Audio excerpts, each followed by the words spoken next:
ABC News, this is ABC World News with David Muir. And good evening. We begin here tonight with that severe weather, those fires and floods, the funnel clouds touching down in the heartland, causing so much misery this Sunday night. In Texas, winds of up to 40 miles an hour, fueling massive wildfires, nearly 24 homes already destroyed. In the upper plains, the surging rivers now well above flood stage. And in western Iowa tonight, the governor has declared a state of emergency after tornadoes touched down. A hug there, their home gone, the one next door still standing.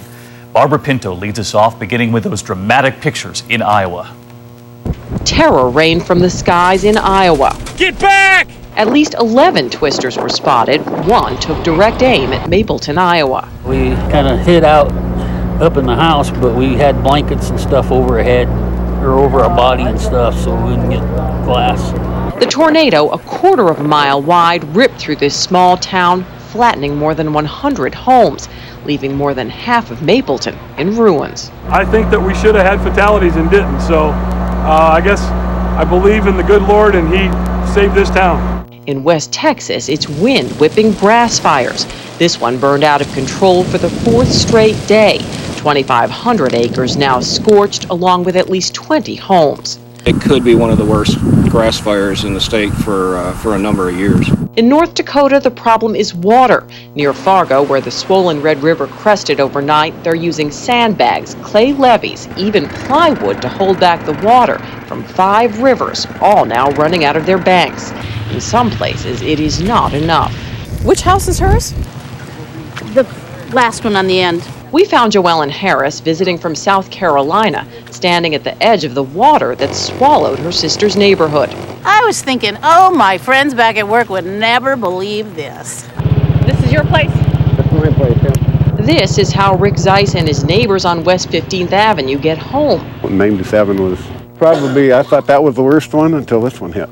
Their homes are now islands surrounded by sandbags and high anxiety. How have the past few days been for you guys? Very stressful. The stress level is very high. I think a lot of headaches, stomach aches. And Barbara Pinto is with us now from West Fargo tonight. And Barbara, we see you're standing there in the water. This is the 3rd year you've returned to that region. They get socked every year.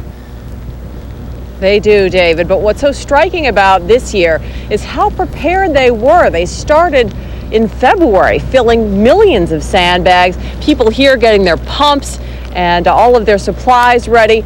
And while we're seeing a lot of water here, that is likely why we're not seeing a lot of damaged homes. All right, Barbara Pinto standing in it all for us. Barbara, thanks, and send everyone there our best. And as Barbara showed us at the top of the broadcast, the destruction in the heartland from those tornadoes, and in particular one town in Iowa. And when you see the devastation up close, you'll understand why some might be calling it the Mapleton miracle, that no one was lost. Ryan Luby from our affiliate KETV in Omaha is there tonight. Ryan.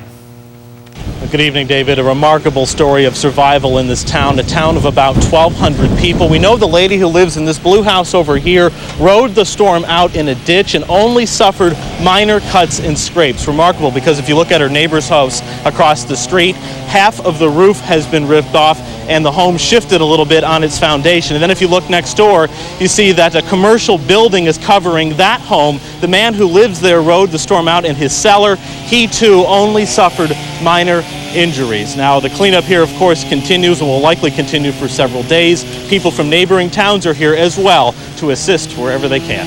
David. Ryan Luby reporting in for us tonight. Ryan, thank you. We're going to turn now to the next giant battle in Washington, the one many economists say could plunge this country back into recession. The U.S. is about to hit the legal ceiling for our national debt. That ceiling, $14.3 trillion. Congress must decide whether to raise it. How did we get here? We crunched the numbers back to President Reagan. He started with less than $1 trillion in debt and nearly tripled it to $2.7 trillion. Then President H.W. Bush up to $4.2 trillion. President Clinton, $5.7 trillion. George W. Bush and 2 wars nearly doubling it to $10.7 trillion.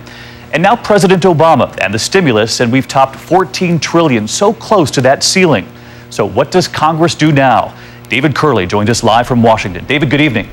Good evening, David. Raising the debt ceiling is usually routine. It's happened 10 times in the past decade. But Tea Party Republicans say they won't vote for it unless they get a serious commitment to more spending cuts.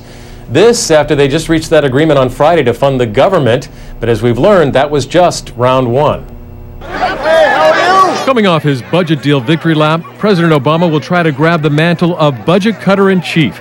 In a speech Wednesday night, he'll lay out plans to slash the deficit, even willing to cut Medicare and Medicaid. But his top advisor said today the cuts can't hurt the economic recovery. I think if they're not careful cuts, yes, it could. And that's what the president said, listen, we can't take a machete. We have to take a scalpel. And we're going to have to cut. So we're going to have to look carefully. On the table from the president, spending cuts and tax increases on the wealthy, something Republicans have opposed. And many Republicans are skeptical the president really wants to cut. We've had to bring this president kicking and screaming to the table to cut spending. But before the budget, the president must convince Congress to raise the country's debt ceiling or face dire consequences. Default by the United States would precipitate a crisis worse than the one we just went through. The implications of that for our financial system, for our fiscal policy, for our economy would be catastrophic. What would actually happen? It's like defaulting on your home mortgage. No one would loan you any more money without a much higher interest payment. And the U.S. government borrows a lot of money. Bankers and economists say that could stop the recovery dead in its tracks. That creates so much uncertainty. Interest rates are going to rise. Financial markets are going to be very worried. It's the uncertainty that's going to drive people crazy.